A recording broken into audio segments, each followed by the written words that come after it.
Halo semua, perkenalkan saya Verdi Satria Saputra dengan NIM 23060300126.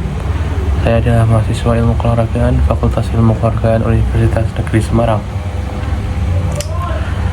Kalau kita bicara soal olahraga, kita sering fokus pada skor akhir, terutama pada sepak bola.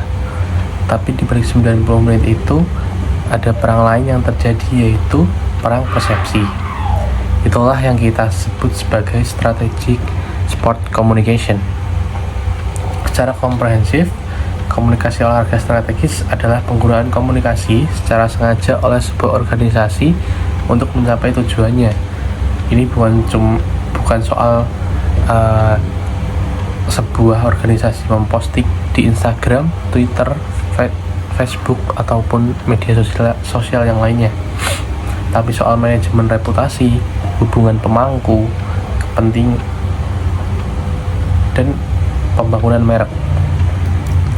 Hari ini kita akan ambil contoh dari raksasa klub Italia, yaitu Juventus. Kalian ingat gak sih pada tahun 2017 waktu Juventus mengganti logonya menjadi huruf J yang simpel banget. Nah, banyak fans Juventus yang protes, banyak fans Juventus yang marah, seolah-olah kontra dengan hal itu. Tapi tahu nggak sih, itu adalah salah satu langkah strategic sport communication paling berani dalam sejarah olahraga. Hari ini kita bedah bagaimana si nyonya tua ini bertransformasi jadi ikon hidup global. Juventus sendiri mengkomunikasikan bahwa mereka bukan lagi sekedar klub sepak bola, melainkan sebuah merek gaya hidup atau lifestyle brand. Dengan logo minimalis, Juventus bisa masuk ke ranah yang lebih luas: fashion, seni, musik, hingga akademi global. Komunikasi visual ini bertujuan untuk menjangkau non-football fans atau fans di luar Juventus agar mau memakai produk dari Juventus. Ini adalah contoh strategic positioning, memilih posisi unik di benak audiens global. Selanjutnya, Juventus juga punya manajemen krisis yang unik dengan slogan Fino alla fine, yang artinya sampai akhir. Nah, di dunia olahraga nggak selalu soal kemenangan. Klub raksasa Italia ini pernah menghadapi badai besar pas mereka kena masalah pengurangan poin atau isu internal. Strategi komunikasi adalah solidaritas internal. Mereka nggak banyak drama di media.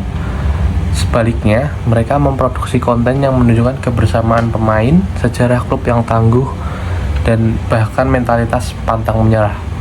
Mereka membangun narasi seolah-olah seluruh dunia ini mungkin melawan kita, tapi kita punya identitas yang kuat. Nah, komunikasi strategis di sini berfungsi sebagai tameng reputasi agar nilai saham dan kepercayaan sponsor tidak anjlok atau tidak berkin meski performa di lapangan sedang goyah. Dan untuk strategi yang terakhir adalah bagaimana klub raksasa Italia ini mengobrol dengan kita yang jaraknya bahkan ribuan kilometer dari Turin. Benar banget, Juventus adalah salah satu klub Italia pertama yang menyadari kekuatan ekosistem global. Mereka memproduksi konten khusus tiap platform seperti TikTok, Instagram, YouTube, yang isinya bervarian macam yang bisa menarik daya minat kita. Dan tak sedikit pula di TikTok sering kita menjumpai waktu FYP itu adalah server Indonesia, dan mungkin itu adalah salah satu strategi sport communication oleh Juventus. Jadi apa sih pelajaran buat kita? Strategi sport communication adalah tentang konsistensi. Juventus membuktikan bahwa dengan strategi yang tepat, sebuah klub bisa bertahan melewati krisis, berkembang menjadi brand global, dan tetap dicintai oleh fansnya. Komunikasi itu seperti operan di lapangan, kalau tepat sasaran, goalnya pasti akan tercipta. Mungkin cukup sekian dari saya Ferdi Satria Desa Putra mengucapkan terima kasih. Vino ala fine.